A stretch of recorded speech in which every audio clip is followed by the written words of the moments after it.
2016 U.S. Figure Skating Championships President's Press Conference. With us is U.S. Figure Skating President Sam Auxier and U.S. Figure Skating Executive Director David Raith. Gentlemen. Thank you, Barb. Well, good afternoon, everyone. I just want to say how happy we are to be back here at the Xcel Center, where we had our U.S. Championships in 2008. It's a great venue. We always have a great audience, so we're thrilled to be back. We want to thank the Xcel Energy Center for all their support, as well as the Twin City Figure Skating Club and all the volunteers and officials and judges that put in a tremendous amount of time and effort just to prepare for these championships, and then during the course of 11 days that the championships are held, both here and at the Bloomington Ice Garden, where the lower level events were held. So really appreciate all the effort that goes into that. We do want to thank the city of St. Paul and the people of the Twin Cities. I kicked off the championships with a 5K event called the Figure Skating Frozen 5K, where over 500 people attended on a day when the high was -4 degrees. So that really demonstrated dedication to the sport. David? Yeah. As Sam said, we were here in 2008. That was our first year of our agreement with NBC. And as someone pointed out to me today, David, do you remember what the boards looked like in 2008? And I said, yeah, they were all white. And I think we've come a long way in our sponsorship resources, and proud to say that Prudential is our title sponsor for the event and continues through 2018. Smuckers with their Skating Spectacular, Progressive with our Skate America event, P&G, Viking River Cruise, Consumer Cellular, Realtor.com, and a new sponsor this year, Wayfair, who's doing our athlete lounge, and the furniture you'll see in the athlete lounge is being donated to the Twin Cities Habitat for Humanity when this is all said and done. Okay. Well, we would also like to thank NBC for its continued support of figure skating. We had 13 hours of Grand Prix figure skating that was televised. And here for the U.S. Championships, we have over 10 hours of coverage, including 8 hours live. So we're very excited about that figure skating continues to be shown on NBC. One thing you'll notice this year is something called the scoring bug. It will provide a lot of real-time information as the technical panel is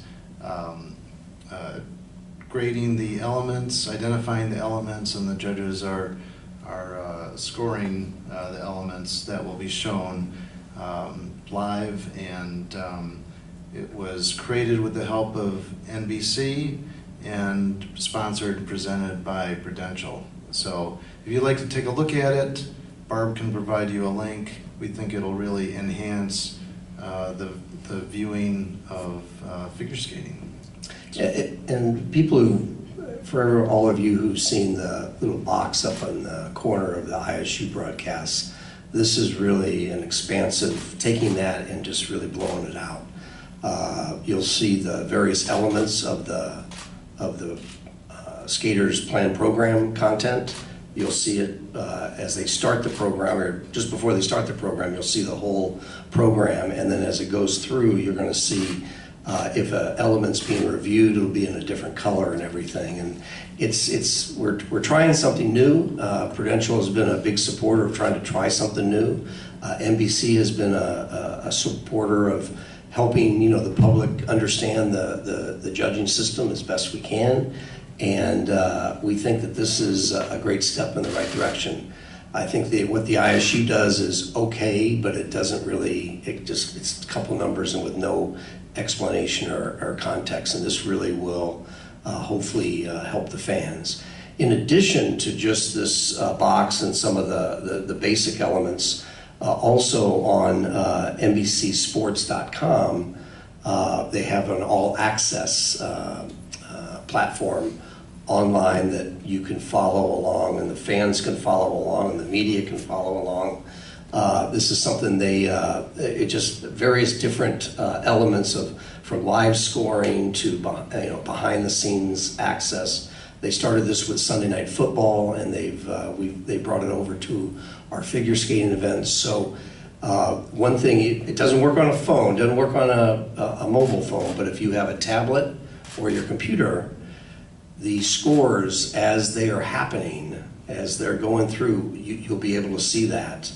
And it's an amazing thing. You'll see the GOEs change and just exactly what is going on with the technical panel and the reviews. And if you look at it, you're going to see you'll be able to tell really, I mean, what's happening, what's really happening, and not just guess about it. And I think we're real pleased with that. We're happy that NBC is working with us on that, and we thank again Prudential for helping pay for all this stuff. Right. I think it's really pretty exciting, and it really grabs your interest, especially if you're very interested in the data. That definitely enhances it. Just wanted to give an update on the organization and membership. The organization is strong, very strong financially, and membership continues to rise, although modestly. This year, it's third straight year of increases. Last year was the third straight year of membership growth, where we had a 4.5% increase with over 178,000 members. It's the fifth highest membership season in our 95-year history. And the Basic Skills program had its third highest enrollment in the program's 48-year history. So we're also undertaking a couple of strategies around a brand and image update, as well as a major update to our Basic Skills program to attract more skaters just to come into the rink and learn how to skate. And we think, and we're very, very excited about those programs. And we have a significant event management system application that is being developed, where it'll give us much more automation around all sorts of aspects of our sport, and in particular it'll give us data that our coaches and skaters can use to track their development and strategize around their program and achieving the maximum number of points. So we're very excited about that. The early phases have been rolled out, and development will continue over the next couple of years. So we're very excited about those things, and look forward to kind of accelerating membership growth. And on that same vein, with the consistency in membership and a slight uptick, this year is the highest number of qualifying competitors in our qualifying system since 2008. We had about 50 more than we had back then, but it's been going on a slight downhill line in the last few years, but we've had an uptick also this year. And with the biggest increase being in juvenile and intermediate ladies, it bodes well as we try to continue to attract more skaters and more competitive skaters to the sport. And we have more than 5,000 athletes involved with our synchronized skating sectionals next week in two spots in Portland and on the East Coast. So synchronized skating continues to be a great growth and participation tool for us. Right, and even though synchro didn't make it into the Olympics for 2018, we're hopeful for 2022, but growth in that area has been very significant. And actually in a number of our other programs, Theater on Ice, National Showcase, our National Solo Dance Series, the collegiate and high school programs that have been developed, all those programs have been very successful in giving our skaters avenues to compete in, even as they go to college or they decide not to pursue the elite track, they stay in the sport, and we're very happy with the the participation in those programs. As an example, there were more than 800 athletes that are going to compete in the 50 national solo dance competitions. So that has, in only a couple of years, that has picked up a tremendous number of competitors. The fifth consecutive year that we've offered the National Skating Month, it has topped its own record in terms of participation. Over 500 member clubs and programs participated in that this month. So again, we're seeing growth there in participation, very exciting. And then I mentioned the major rebrand. You'll start to see that rolled out beginning within the next few months, where we're looking to update the image and the brand of U.S. figure skating. We're very excited about that as well. And the rebrand, redevelopment of our basic skills program, and that update is in the process of being rolled out, but the official launch will be on June 1st, 2016. So a lot of people involved in that, and that's very exciting. We think it's going to increase the participation at that level very significantly.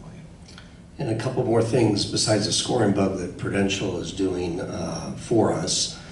We have a Prudential Skating Fund that helps us support, as we like to say, underserved populations within our skating community. And we're going to have a press release after this press conference regarding the two programs that won the $15,000 grant and a $10,000 grant. The first one was figure skating in Harlem, which has a great program in the New York City area. They're going to move that, they're going to expand that into the Detroit metro area. So Prudential will be supporting them.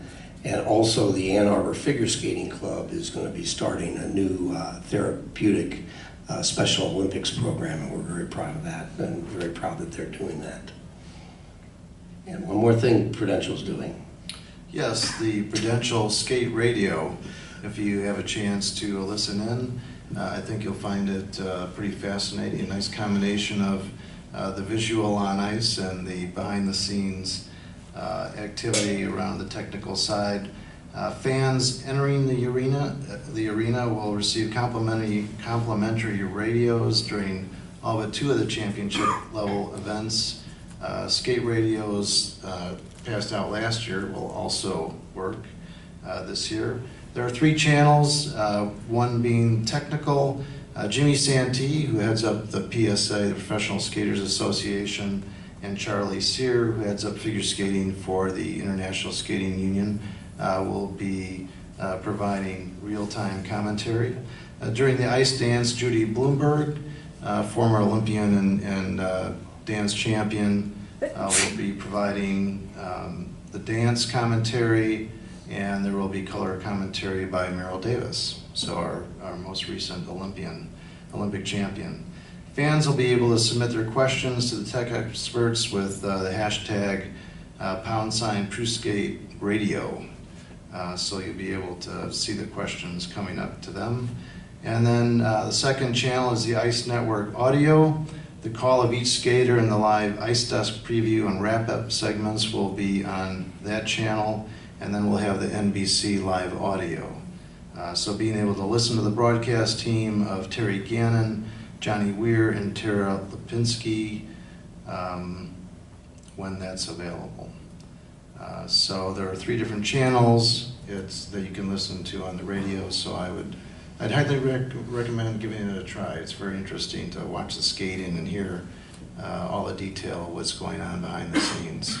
And with the all access, with the judges' scores being shown and for you to be able to look at them, listening to Jimmy Santee and Charlie Sear on the technical side, you'll know exactly what's going on out there.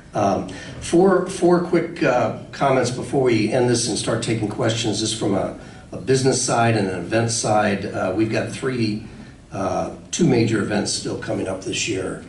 Number one is the World Championships in Boston, Massachusetts.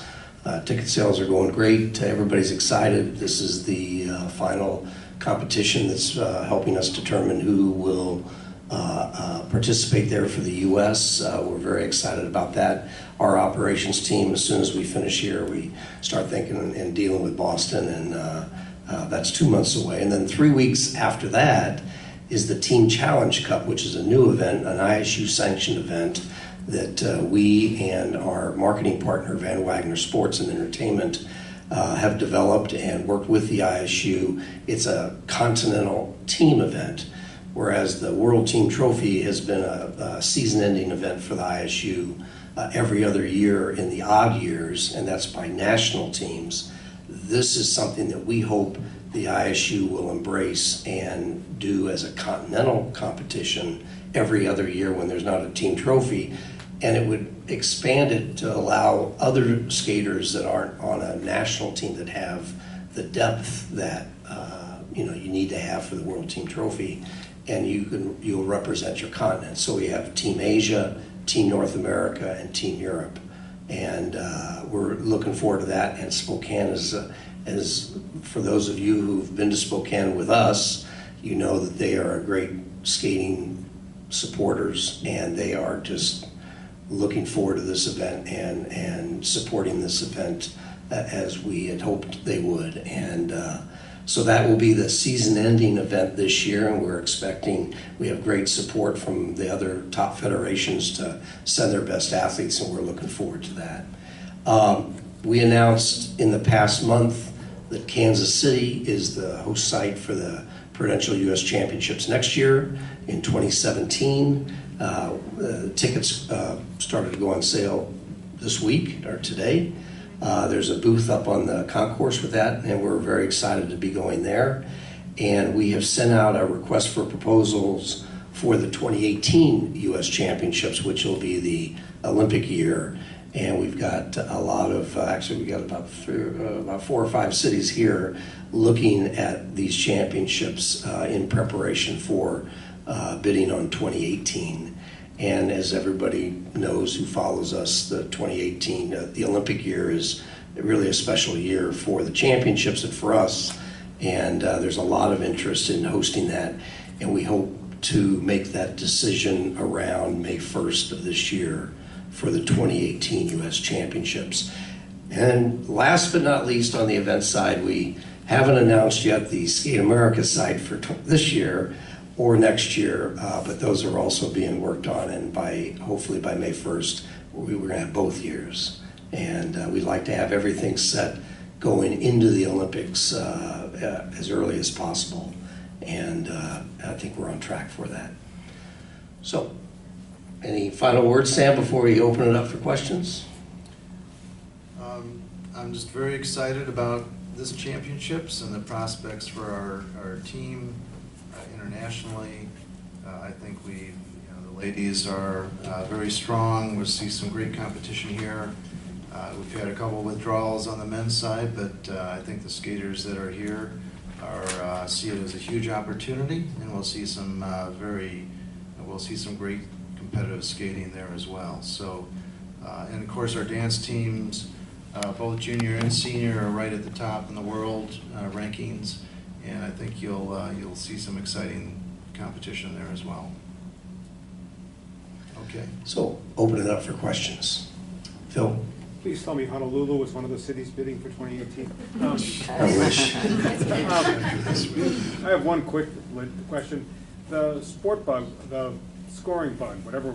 Scoring bug. Will that be only be used on the times when NBC is broadcasting, or is it going to be visible on the scoreboard through the rest of the competition, or what? That's just a quick question. Only on NBC's broadcast. Okay. So you'll only see and Ice Network, but not in the arena. It's not in the arena. Not in the arena. So it's on Ice Network's broadcasts and NBC's broadcast. And that, and now, more importantly, we sat here last year prior to a World Championships in which the U.S. women's streak of no medals increased to 9 or 10, or I'm losing track. The men's increased, and for the second straight year, you've had no junior Grand Prix qualifier from either gender. I just wonder what the gains that you're making in terms of like community involvement and synchronized skating and the other stuff are all fantastic, but to attract interest back to the sport, you need some single skaters. I mean, what where are they? I mean, you're looking at the Korean national championships this year. There were an 11-year-old, two 12-year-olds, and a 14-year-old, which sounds like Russia in 2011 and 12. There's still a bunch of great young Japanese. The Russians have got an endless pipeline, apparently. Since last year, with another year being shut out, what's been done to try to improve that standing? Well, it's been a twofold strategy, and we absolutely agree. We have to have men and women that are at the top of the world rankings to really attract attention to the sport. On the junior and senior side, we've focused much more attention of our high performance team around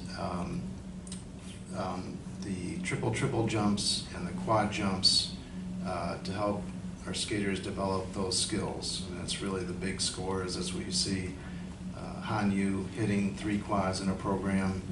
So we're looking to help our skaters land those jumps cleanly and include them in the programs.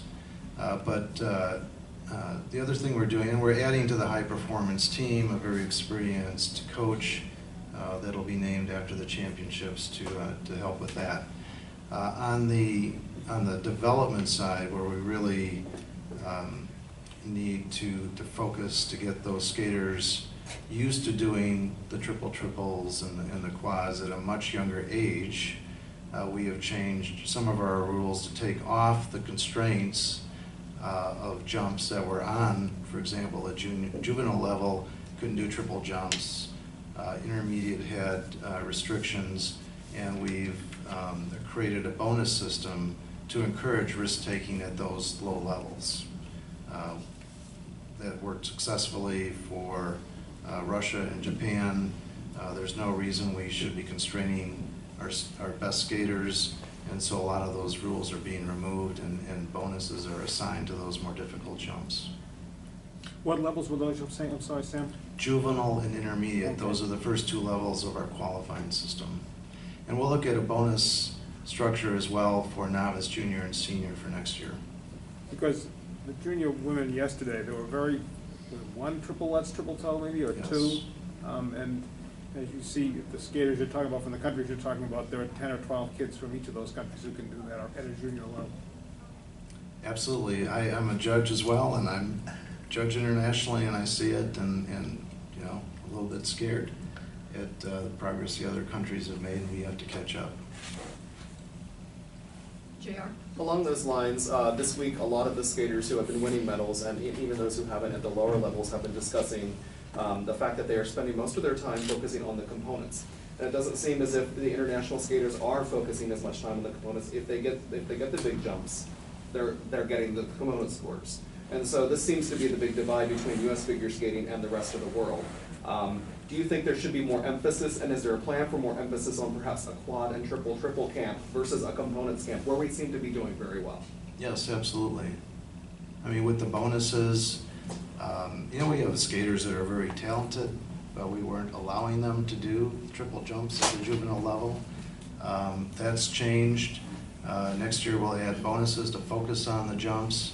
And as I mentioned in our development programs, high performance and extending that down into the lower levels, the focus will be on helping them get those difficult jumps while maintaining, you know, they still need to get the components, but But that's what I'm saying, is the international skaters aren't spending as much time on the components. They're depending on the jumps to get that component score. They're getting skating skills scores, they're getting, the whole PCS is being ballooned by the Russian ladies who are landing those triples but don't have the same skating skills that the American ladies do. So do you think we're in the wrong direction right now? I think we were. I think we are heading to the right direction. I think we're in the process of turning that around. And I'm not, you know, the Russian skaters, Medieva, Lipnitskaya, I mean, all of them have strong components as well as the strong jumps. And you know, we have a lot of great component skaters that need to be able to land the more difficult jumps. And I think when we do, I mean, Nathan Chen won the Junior Grand Prix final, junior men, He'll be competing senior here. He plans on 3 quads in the freestyle and has component marks that are equivalent or as good as almost anyone in the world. So that's one example, but you know, I understand your question. We need to get them both up to be competitive. Please. Yes. In which states do you think figure skating as a sport most popular? And in which it isn't so popular, like Minnesota? And what is needed except money to promote it, to make it a popular sport and to attract youth into it? Well, you know, we were just talking about the demographics yesterday and how it's changed, where we have huge pair programs in Florida. We have a great ladies program in the Dallas area. Southern California has always been strong and continues its growth in the number of skaters it sends, especially among the ladies and the men. I think, you know, part of it is tied in dance, I should mention, in Washington, D.C. and Detroit are extremely strong. Dallas is coming up there as well. It tends to be tied to strong coaches in those areas that can help the athletes get to the elite level. That helps quite a bit. But in some areas, I think Minnesota is dominated by hockey, right? It's almost difficult to get ice time in some cases, but I think it's a combination of coaches and athletes being able to stick with the sport long enough to get to that elite level. I want to. Did that answer your question? Yeah, and I have another one in this connection. Do you attract coaches from foreign countries, foreign coaches? What is the policy? Yeah, we do. I mean, a lot of the coaches in those areas that I mentioned come from Russia or the Ukraine or other locations, and then we have a lot of U.S. coaches, U.S. trained coaches that are very strong as well. But the U.S. has been able to attract many fine coaches from other countries. I want to wrap this up. We're actually approaching the dinner time. These 2 gentlemen need to be moving on as well. I want to thank both Sam and David for making time to come and speak with all of us. I want to thank each of you. And as I said, dinner is served. Thank you. Thank you.